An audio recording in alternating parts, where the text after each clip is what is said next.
So let's get into Jaguar Wright and a few other things. First, let's get into Jaguar Wright, schizophrenic bald head ass. First, let me say, I like her music. The girl can sing, okay? Can't deny her that. So she popped up out of nowhere, as she normally does. And she did an interview. And in this interview, she said a lot of disturbing things about herself and other people. First, let's talk about her. Now, clearly, this young lady has some issues. I'm not going to say that nothing never happened to her, because clearly something happened to her. And she never got a chance to get the help and the healing that she needs. With that being said, this young lady said that she was violated at the age of 3 years old. She gave me a Geronda Pace moment. You know, Geronda Pace said she was violated at the age of 4. She said she was violated at the age of 3, 4, 5, 10. Just basically damn near her entire life, right? But what I don't understand about that is the way that she described it. It was so heinous. Why was nothing never done about it? Because one moment she gave us the illusion that she grew up in poverty. And then she told us that her family was middle class.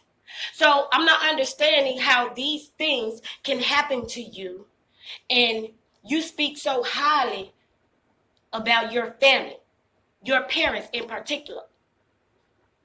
She stated that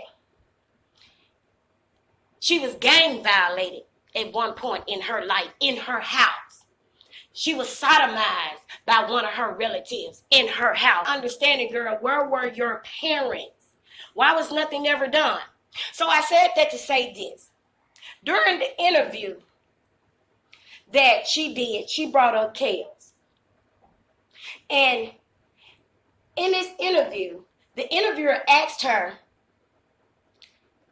how can all these things happen in the industry and nothing is done about it? And here's where she brought up chaos. She said,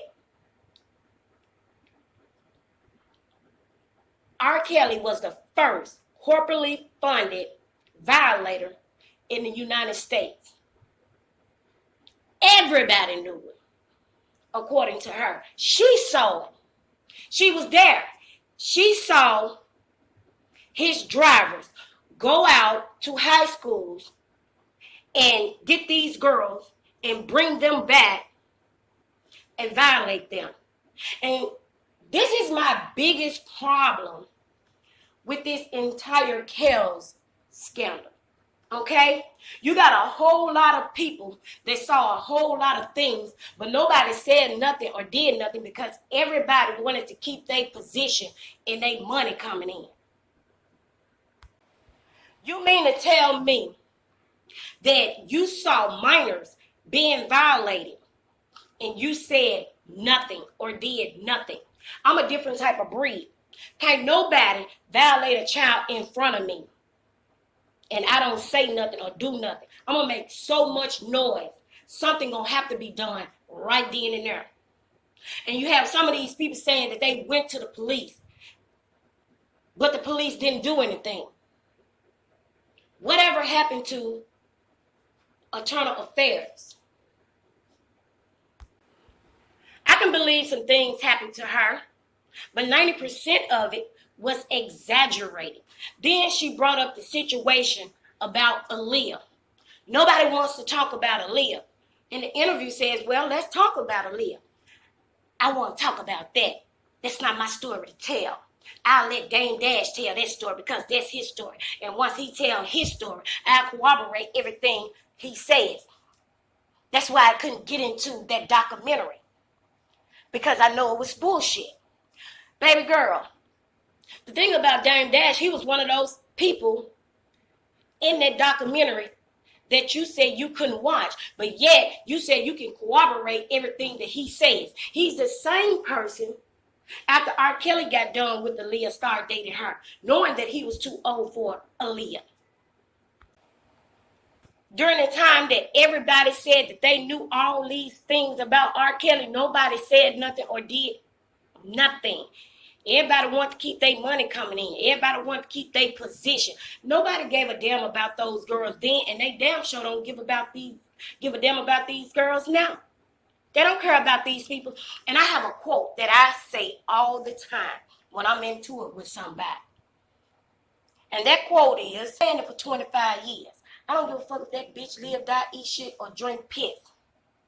And because my quote fits this R. Kelly scandal so well, I'm going to use it. Nobody gives a damn about those girls. Not even the feds. They don't give a damn if those girls live, die, eat shit, literally, drink piss, literally, live or die. They don't care. You got Azriel Clary and them thinking that the feds are all for them.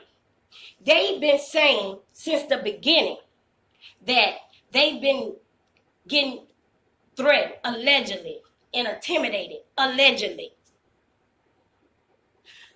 The feds never put them in protective custody. All they doing is superseding an indictment every 5 minutes. Angelo Clary talking about he want to protect his family. He never put any surveillance in his home. All we got was a short video of the aftermath of a car in blaze. The feds don't care about them, and Michael Avenatti didn't care about them. He came down to mainstream media and social media and stated that 99% of the R. Kelly scandal is BS. But yet, we had Angelo Clary cheerleading for him in the beginning. Angelo Clary stated that if I'm going to go get an attorney for a case like this, go get Michael Avenatti. Why would I go get somebody whose hands are clean? Why not? Dealing with a high-profile case as such.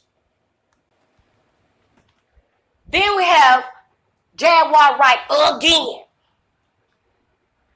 She comes down to the social media and does an interview with a young lady and stated that Common violated her. During this time, she was an adult, but did nothing about it then. And he wasn't even as famous as he is now. But she did nothing. But in the same breath, she tells us that she was a party girl. She was the fun girl. She dated lots of men and women. She was so into the fast lane that she was 19 years old dating a man that was 46 or 47 years old. Really? But this is her truth now. So we're going to talk about her truth. Why didn't she go to the authorities if Common violated her the way that she claims he did and have something done about it? And let's be clear. I can understand that people violate minors and young girls all the time. I understand that. But the way that she described that she was violated as a child, she described it so heinous and so vicious and so violent. And it happened right there in her home, around her parents, and they did nothing about it. Ain't no way. And I'm going to bring up Azriel Clary and the statement she made about Kels and the shoe.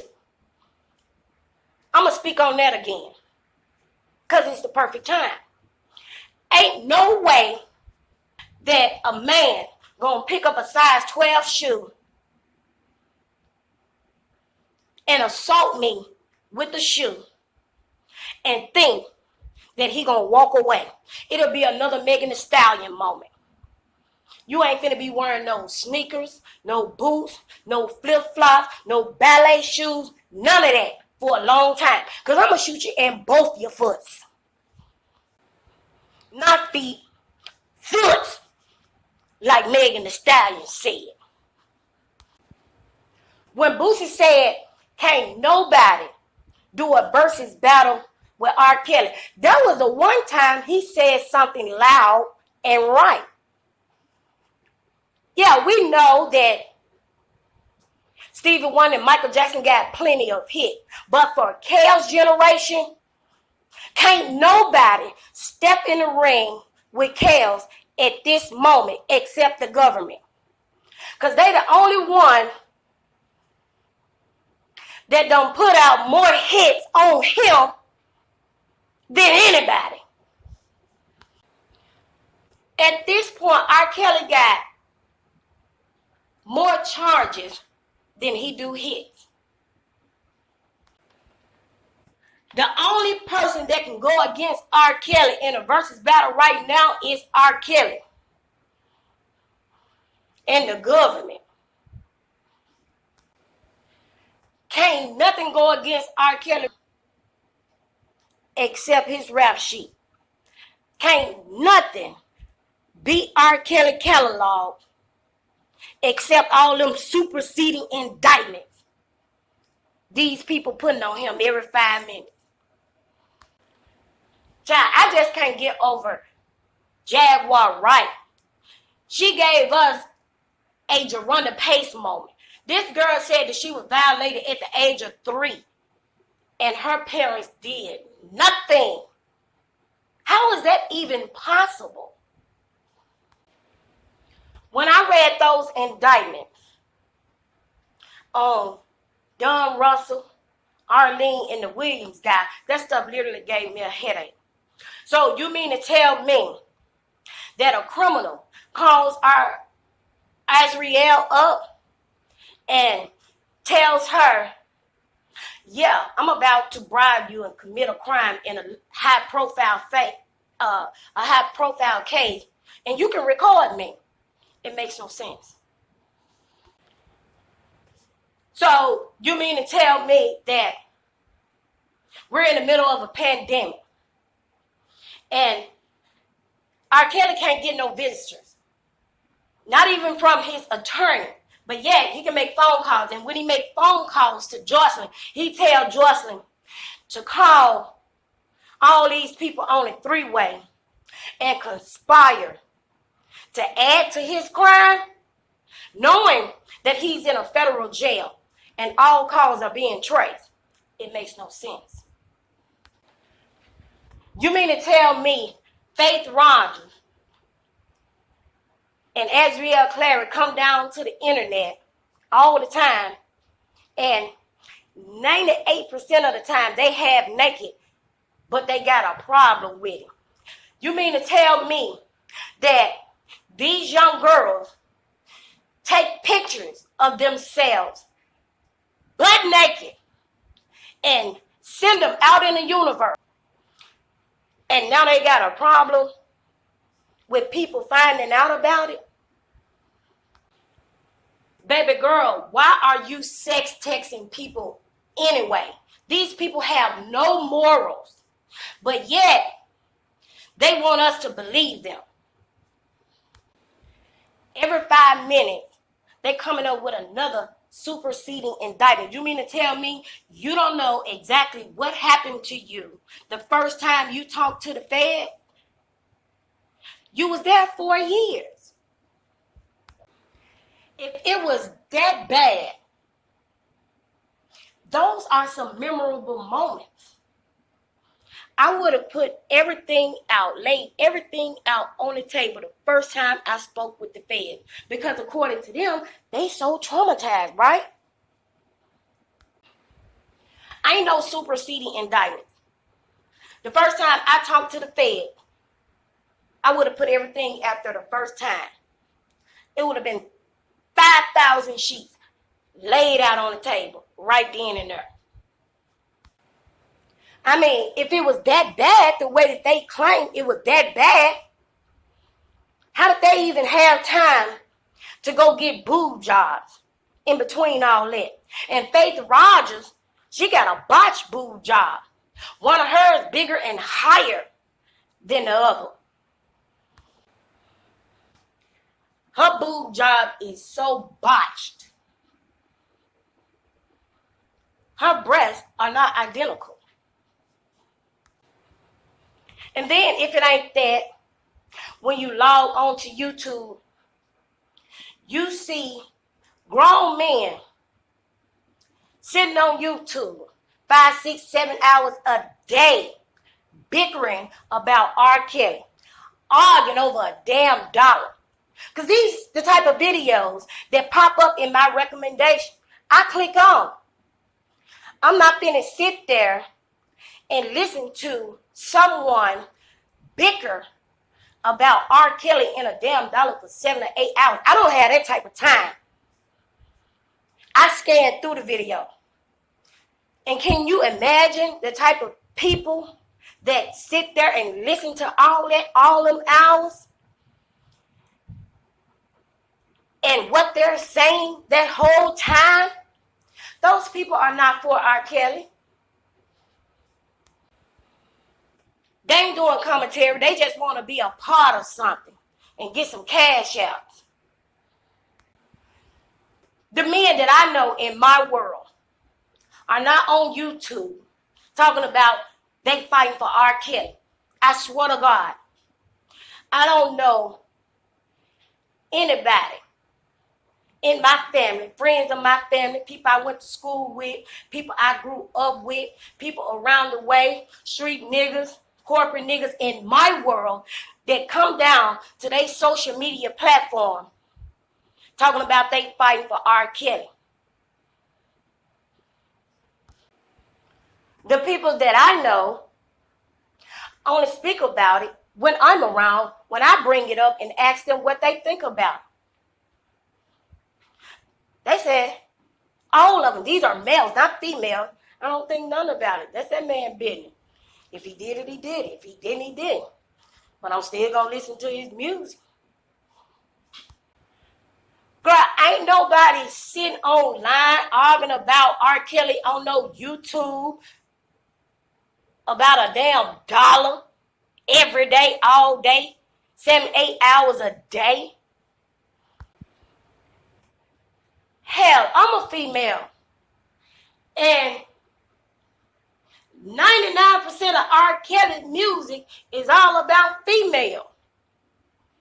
I ain't even sitting online arguing about no R. Kelly, no 7, 8 hours in a day. I don't have that type of dedication or time on my hand.